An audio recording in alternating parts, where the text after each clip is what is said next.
덕구입니다. 감사합니다. 여러분과 함께 이렇게 강의를 한 지는 1년이 다 되었습니다. 오늘은 강의의 마지막 하이라이트 대비심의 위력에 대해서 여러분과 함께 공부해 보겠습니다. 자, 같이 대비심 위력 한번 읽어보고 공부하겠습니다. 시작. 생사의 고통바다에 빠져있는 것을 보고 대비심을 일으키니 해결되어서 덕부입니다. 삿된 길에서 헤매고 있는 것을 보고 대비심을 일으키니 해결되어서 덕부입니다. 재색식 명예 수면의 5가지 욕망을 갈구하는 것을 보고 대비심을 일으키니 해결되어서 덕부입니다. 고정된 나가 있다고 생각하는 것을 보고 대비심을 일으키니 해결되어서 덕부입니다. 늙고 병들어 죽는 것을 두려워하면서도 업을 짓는 것을 보고 대비심을 일으키니 해결되어서 덕부입니다. 무명의 어둠 속에서 지혜의 등불을 밝히지 못함을 보고 대비심을 일으키니 해결되어서 덕부입니다. 많은 재물을 지니고도 나누어 주지 못함을 보고 대비심을 일으키니 해결되어서 덕부입니다. 선지식의 가르침을 따르지 않음을 보고 대비심을 일으키니 해결되어서 덕부입니다. 자기가 누구인지 어디서 와서 어디로 가는지 모르는 것을 보고 대비심을 일으키니 해결되어서 덕부입니다.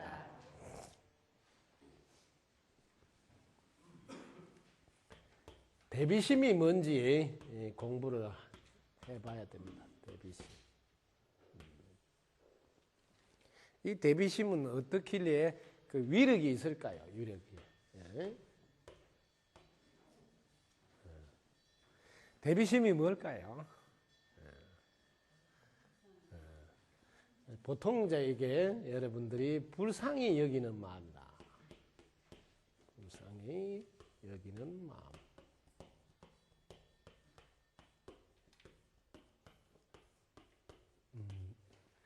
이렇게 연민심 이런 걸 주로 대비심이라고 하는데 불교에서 쓰는 대비심은 이것보다 또 깊은 것이 숨어있는 뜻이 있습니다.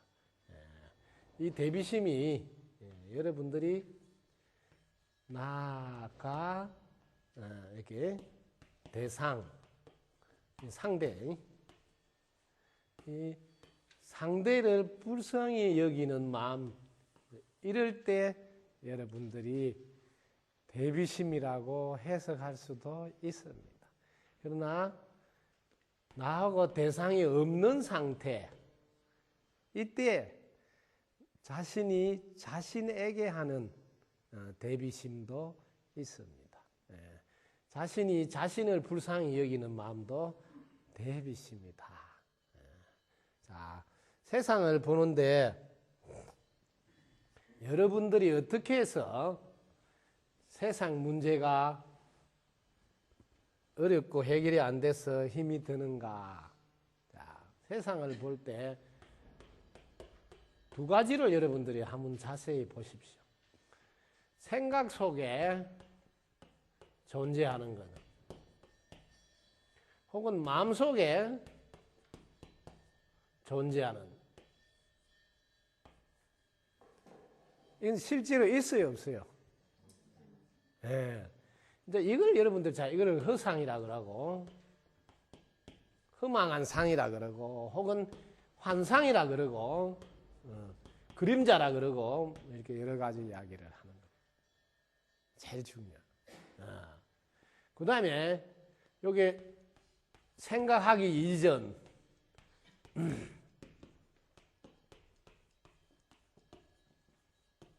혹은 마음을 일으키기 이전,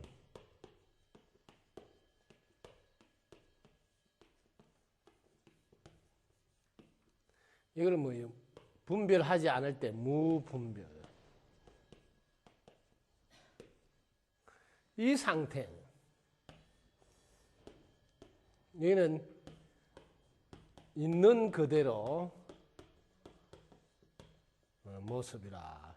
이거는 실상이라고, 실제라고.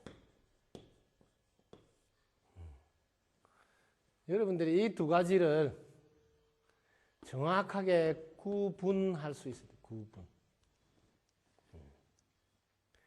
이 두 가지를 구분을 못하기 때문에 여러분들이 항상 혼동이 되어서 힘이 드는 겁니다. 자, 생사라 이렇게 제1번 생사의 고통바다에 빠져 있다는데 생사란 게 지금 여기에 해당될까요? 여기에 해당될까요? 생사가 여기에 해당돼요. 생각 속에 존재하는 생사들. 생각 속에 존재하는 생사. 그 다음에 고통바다에 빠져있다. 고통은 또 어디에 해당될까요? 여기에 해당될까요? 여기에 해당될까요? 고통. 여러분들이 이렇게 공부를 하면요. 명확하게 구분할 수 있습니다.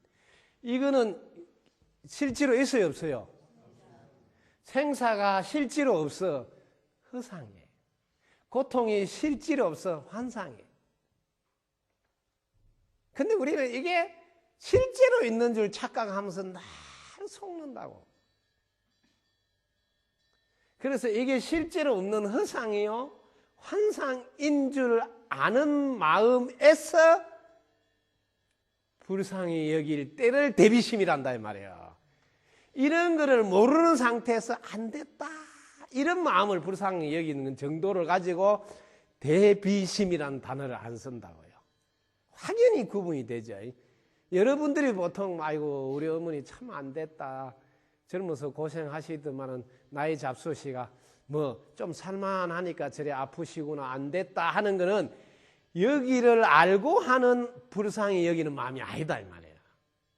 그래서 불교에서는 대비심은 대자대비심을 줄여서 대비심을 하는데 그때는 이 두 가지를 알고 있는 상태에서 하는 연민심, 불쌍히 여기는 마음을 대비심이라. 그분은 불쌍히 여길 때 어디를 쳐다보고 불쌍히 여길게요? 이렇게 하는데 그분은 이걸 쳐다보면서 불쌍히 여긴다고. 왜? 없는데 허상을 보고 있구나 하는 마음에 대비심을 말한다면. 그러니까 이렇게 하는 순간 바로 여기를 쳐다보고 하기 때문에 고통에서 바로 벗어납니다. 왜? 고통이 없다는 걸 알기 때문에. 생사가 없다는 걸 알고 하는 대비심이라서 즉시 해결되어서. 그래서 뭐라 써놨어요? 해결되어서 덕부임이다라는 단어가 딱 나와 있단 말이에요. 우리가 보통 하는 불쌍히 여기는 마음하고는 분명히 다른 차원이다.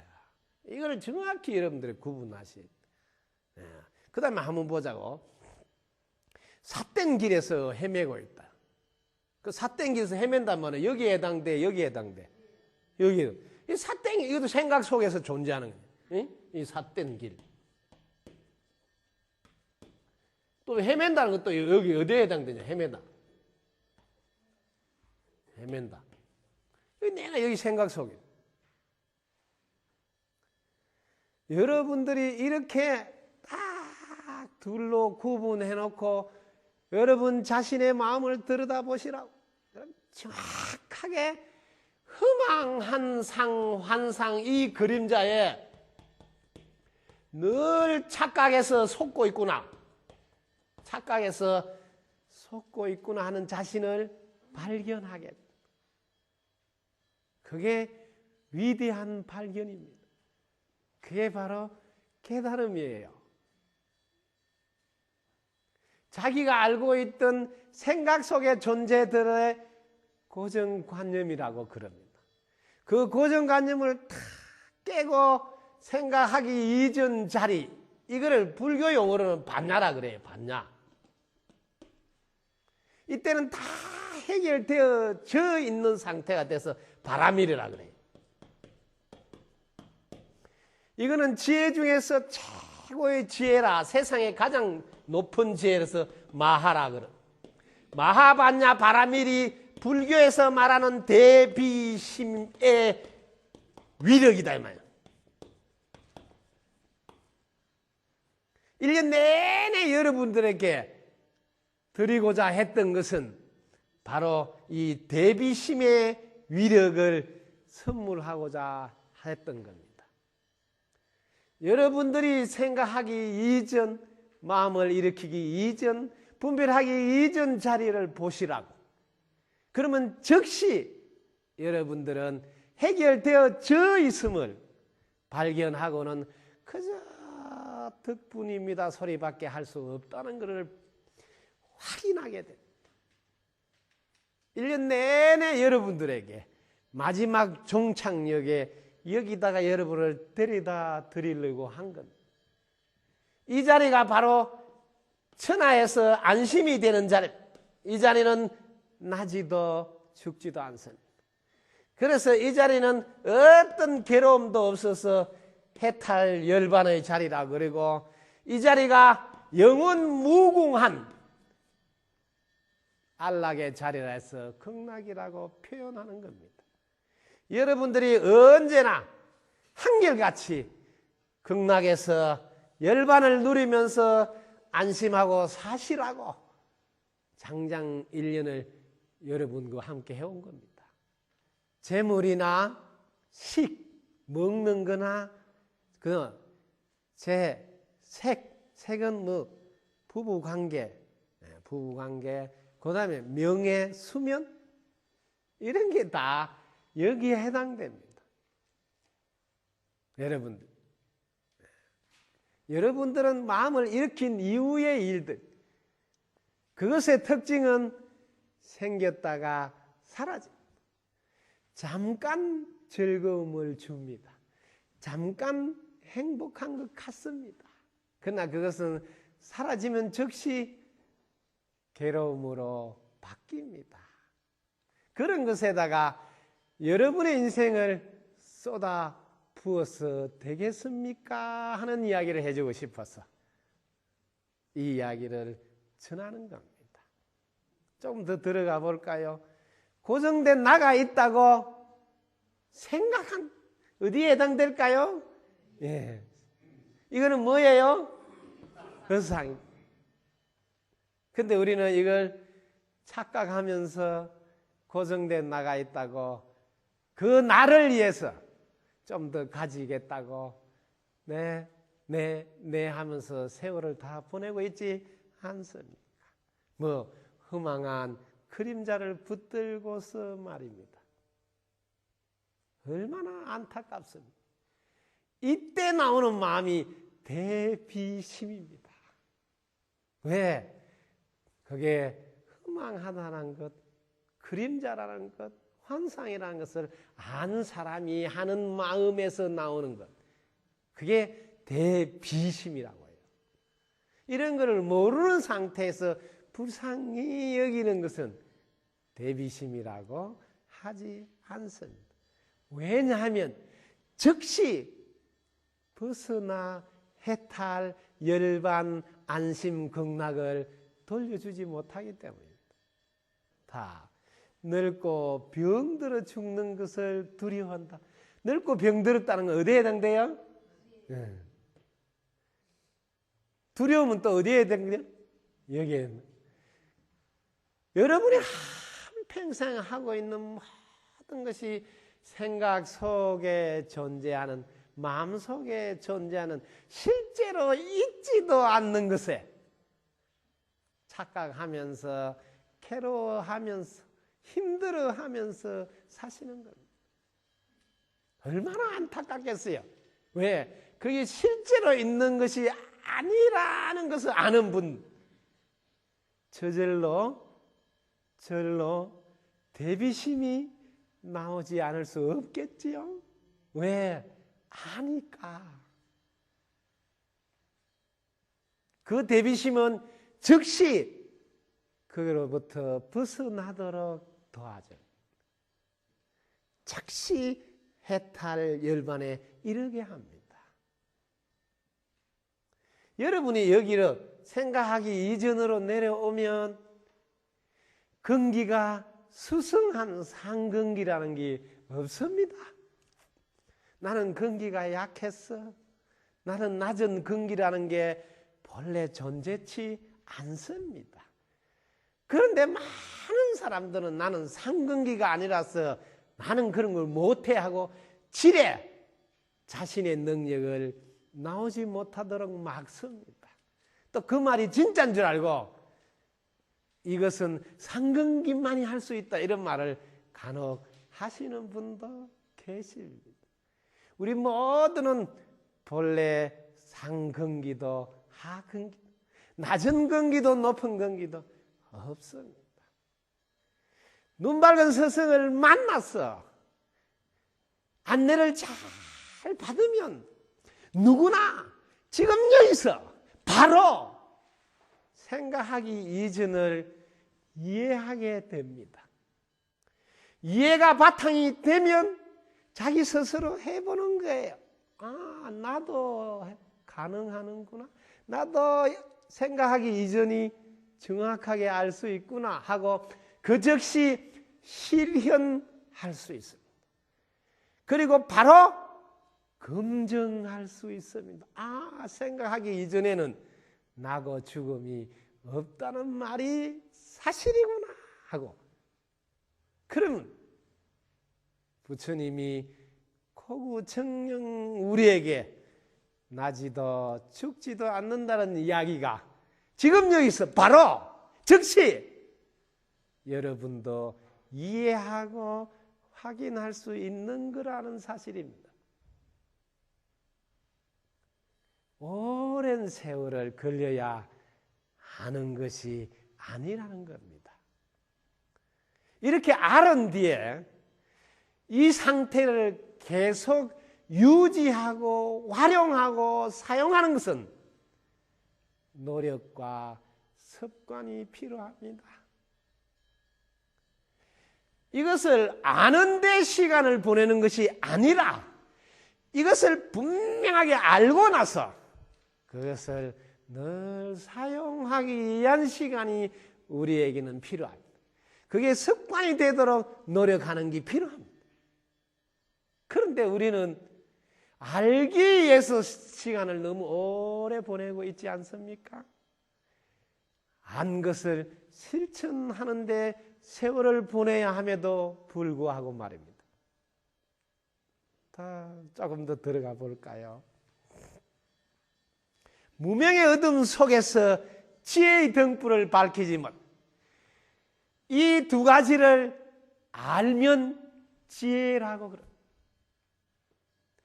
이걸 모르면 무명이라고. 어둡다. 네?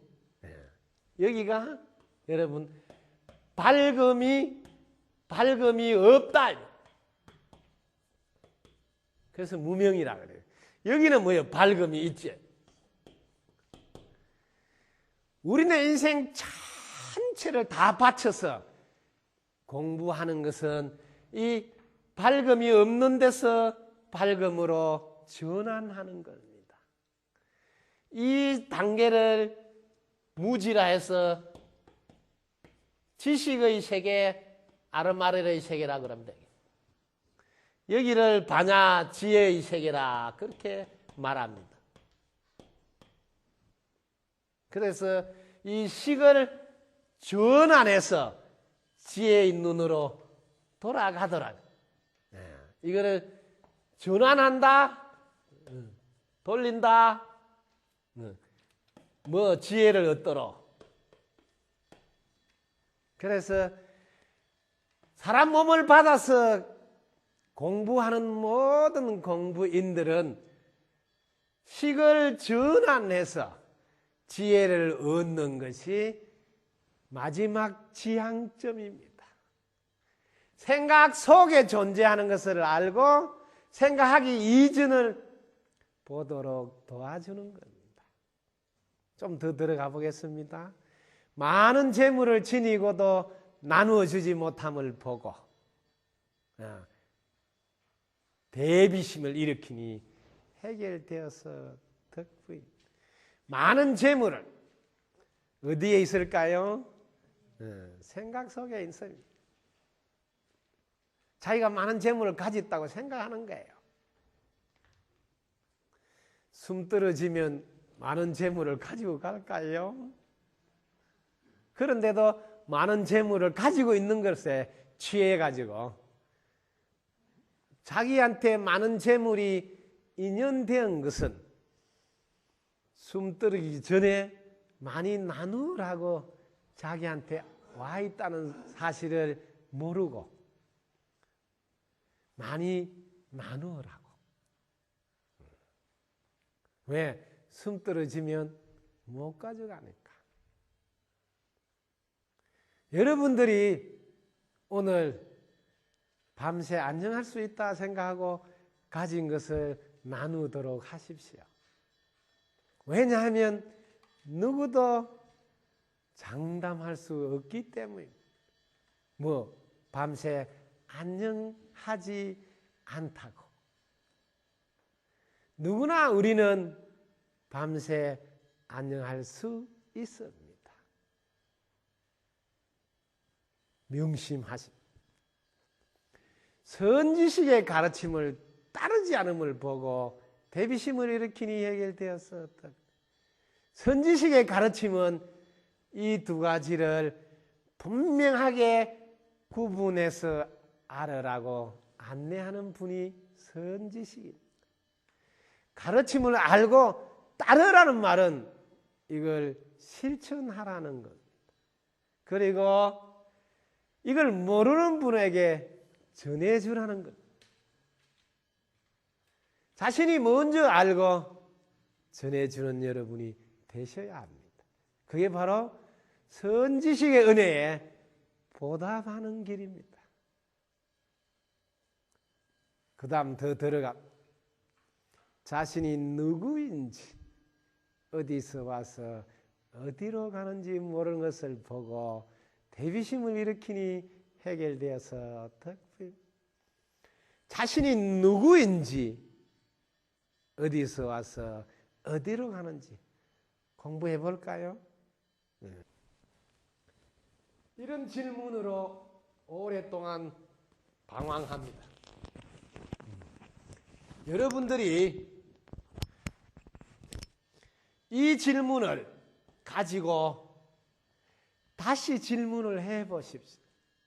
여러분들이 어떤 질문을 자신한테 던질 때 답이 얼른 떠오르지 않으면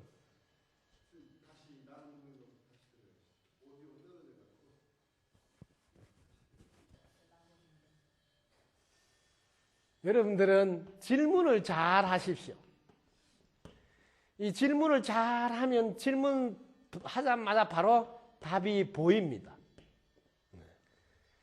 대부분 나는 누구인가? 나는 무엇인가? 인생이란 무엇인가? 이렇게 질문하는데 그 질문을 조금 다시 틀어서 나는 이렇게 어떻게 존재하는가?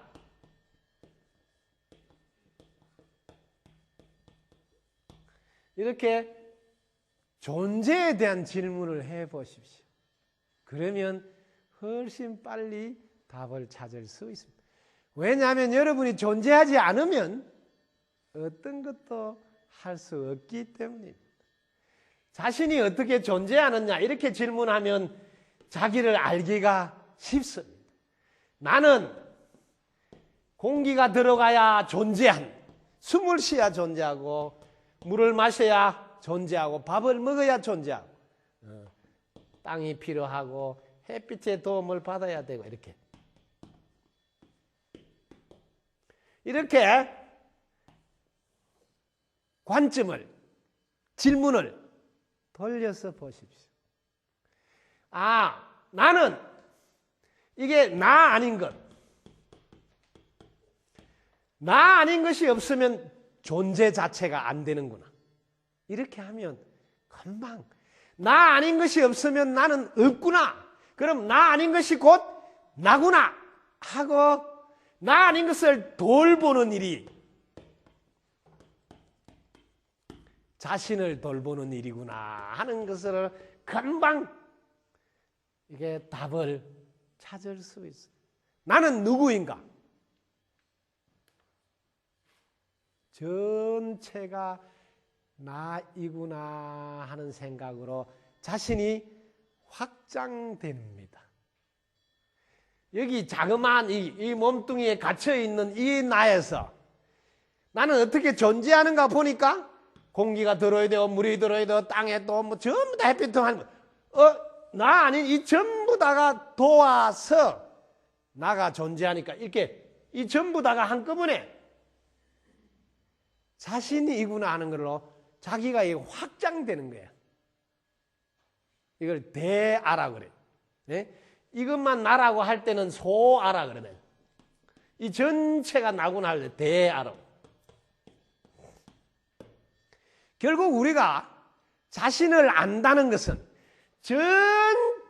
전체가 나다는 것을 아는 것이고, 이 전체를 돌보는 일이 자신을 돌보는 일이라는 것을 아는 겁니다. 전체가 나면 나는 어디서 와서 어디로 갈까요? 내나 그 자리죠. 네. 전체가 나니까 한 발자국도 옮긴 적이 없다. 이렇게 자신을 확장시켜서 볼 줄 알면 늘 여여하다는 말이, 늘 그대로 있었다.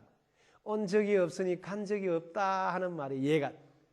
이런 방식으로 이해하는 게 하나 있고, 그 다음에 지금 제가 이렇게 설명한 전부 다는 설명이야, 지식이야, 생각이야, 마음이야 하고 마음 내기 이전으로 싹 가면 그 자리는 나도 없고 너도 없고 났다도 없고 죽었다도 없고 왔다도 없고 간다도 없다는 걸 알게 돼. 이렇게 분석적으로 이해해도 자신을 확장시킬 수 있다. 여기서 생각하기 이전으로 바로 들어가서 마하반야로 자신을 볼 수도 있다. 그럴 때 자기는 나지도 죽지도 않는 자신임을 알 수 있고, 온 적이 없어서 간 적도 없다는 것도 알 수 있다. 그래서 자신은 누구인지, 어디서 와서 어디로 가는지도 정확하게 알아. 죽지 않는 자기를 만남으로써 평생 죽음의 두려움으로부터 벗어나 안심하고 늘 모든 것으로부터 벗어나 있는 해탈 열반의 극락을 늘 누리면서 사시는 겁니다. 이게 모든 공부인들이 가야 될 마지막 종착역입니다. 이때 나 혼자만 그런 상태에 있으면 안 되는구나. 왜? 나 아닌 것이 없으면 나도 없으니. 그래서 나 아닌 인연을 다 깨달았게 도와주는 것까지는 내 몫이구나 하고, 마지막으로 나의 인연들도 나와 같이 안심하고 극락에서 지낼 수 있도록 돕는 일이 생의 마지막까지 해야 될 일이구나 하는 것을 알게 됩니다. 그래서 여러분들이 1년 내내 공부해서 여기까지 왔습니다. 그동안 함께 해준 여러분 너무 감사합니다. 정리를 한 번 더 해볼까요? 총 정리를 해드릴게요. 그 많은 가르침이 마음이라는 도구를 가지고 사용해야 된다. 마음을 일으키면 어떤 일이 생기는가? 생각을 일으켜서 하면 어떤 일이 생기는가? 이 이야기를 쭉 하는 거. 생각 일어나기 전에는 어디에 있었지? 마음을 일으키기 전에는 어디에 있었지? 그게 본래 자리. 생각은 일어났다가 다시 본래 자리로 돌아가고, 마음도 일으키면 다시 본래 자리로 돌아오고. 그 본래 자리라는 것은 어딘가? 본래 자리를 우리는 턱 확인하는 이런 두 가지가 모든 공부의 총정리입니다. 여태까지 우리는 생각이 일어나서 생각을 가지고 사용하는 것만 알았지, 생각이 일어나기 이전은 어디인지는 몰랐던. 너무나 재미있는 것은 여러분들이 생각 속에서 존재하는 이 허망한 상, 허상, 환상, 이게 과거라는 겁니다. 이미 지나갔는데 생각 속에서 있으니까. 자, 또 아직 오지 않았는데 생각 속에서 존재하는 미래라는 거예요. 우리가 사용하고 있는 과거나 미래는, 과거는 이미 지나가서 없는데 생각 속에서 있다고 착각하고, 미래는 아직 오지 않아서 없는데 생각 속에서 착각하는 것이 과거고 미래라는 것을 알게 됩니다. 그러면 실제 무엇이 우리에게 있느냐 하면 오직 지금 여기 자기 인연, 요게 자, 사물이면 사물, 일이면 일, 사람이면 사람, 이것밖에 없구나 하고 자기 앞에 놓인 사물을 소중히 하고 자기 앞에 맡겨진 일을 지극정성으로 하고 또 자기 앞에 함께하고 있는 인연을 소중히 받드는 일, 그게 마지막 우리가 생생하게 살아있는 삶이 됩니다. 그거 말고는 전부 다 생각 속에 존재하는 허망한 그림자.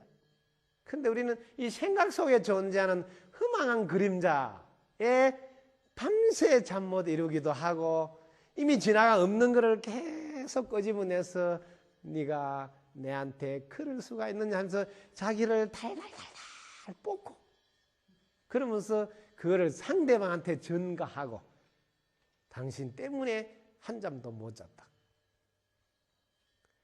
상대방이 한 말은 말이 끝나자마자 이미 사라졌는데도 불구하고 말입니다. 지금 여기 없는데도 말입니다.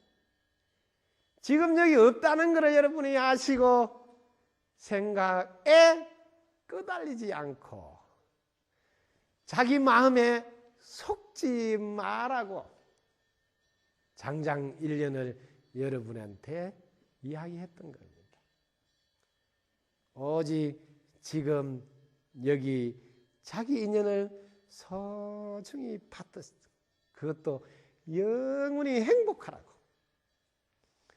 생각하기 이전과 생각 두 가지를 구분해서 볼 줄 알아라고. 자기 인연들에게 선물 드리는 일, 그게 사람 몸 받은 여러분들의 몫이라는 것을 아시고 한평생 남은 여생을 그런 시간에다가 에너지를 쏟으시라고 전해준 겁니다. 여러분들이 복잡하고 많이 어려운 것 같지만 관점 하나만 돌려놓으면 금방 알 수 있는 일이었다 하는 사실입니다. 자, 여러분들이 관점을 하나 바꾸면 그 즉시 답이 찾아지는 것을 여러분들은 발견합니다.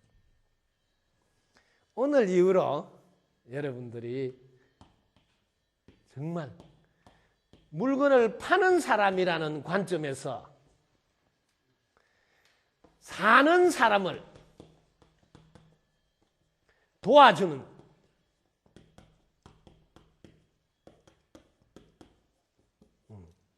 이쁘게 말을 바꿔볼까요? 사는 분들을 도와주는 사람, 이렇게 한 번만 바꿔보세요. 불교의 상품을 파는 사람이라는 입장에서 보지 마시고 불교의 상품을 사는 분들을 도와주는 입장에서 한 번만 보십시오. 사는 분들은 제품 설명이 쉬워야 합니다.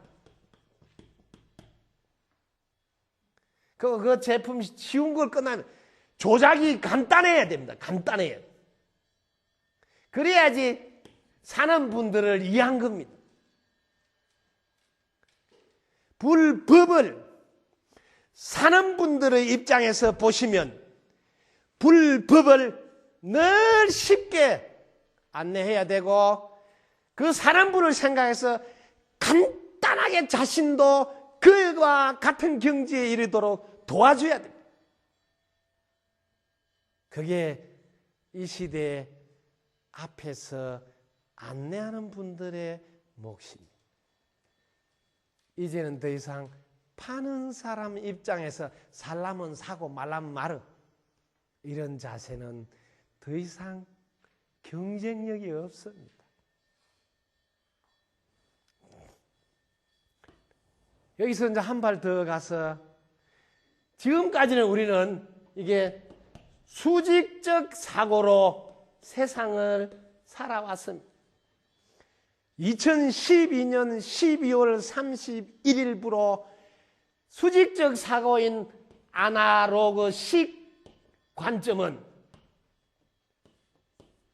대한민국에서는 종말을 고했어요. 2013년 1월 1일부터는 세상이 바뀌었답니다. 디지털 관점으로 세상을 보라고. 그래서 텔레비전도 디지털 시대로 이렇게 전환이 2013년 1월 1일부로 세상이 바뀌듯이 여러분의 사고도 이제는 수평적 사고로 바뀌어야 합니다.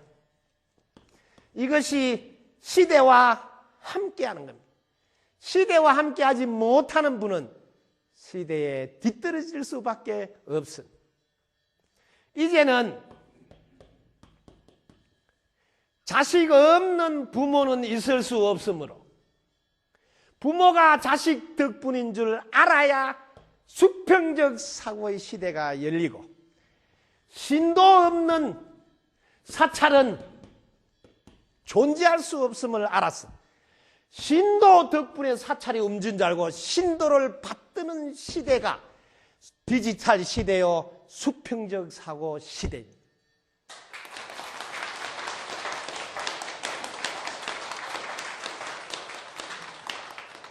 지금까지 수직적 사고에서는 부모가 자식을 낳았다고 부모가 늘 위에 있는 아날로그식 사고는 이제 그만하시라 하는 것. 스님이 신도들 위에 있는 이 수직적 사고는 12월 31일부로 끝났다 이 말이 디지털 시대의 서막을 열었다는 사인입니다. 디지털 시대에 부모 자식이 수평적 이걸 뭐라 하냐면 부처님이 말씀하신 상호 의존적 세상임을 깨달아내는 연기법입니다.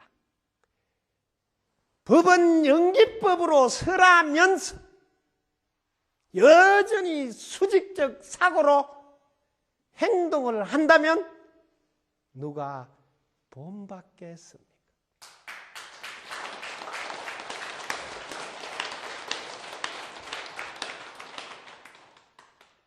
이제는 수평적 사고를 갖추어 행동하지 않은 분은 뒤지는 탈이 난다는 디지털 시대. 그걸 이쁜 말로 포장하면 경쟁력이 없는 분이라 영업이 안 되고 결국 도태합니다 하는 시대입니다. 지속적 성장을 원하고 지금보다 더 나은 내일을 원한다면 시대와 함께 가십시오. 최소한 말입니다. 적어도 시대를 앞서지는 못할 망정. 여러분들도 자식 덕분에 부모가 될 수 있음을 알고 자식에게 덕분입니다 하고 존댓말 쓰는 여러분 되시기를 바랍니다. 여러분 덕분입니다. 감사합니다.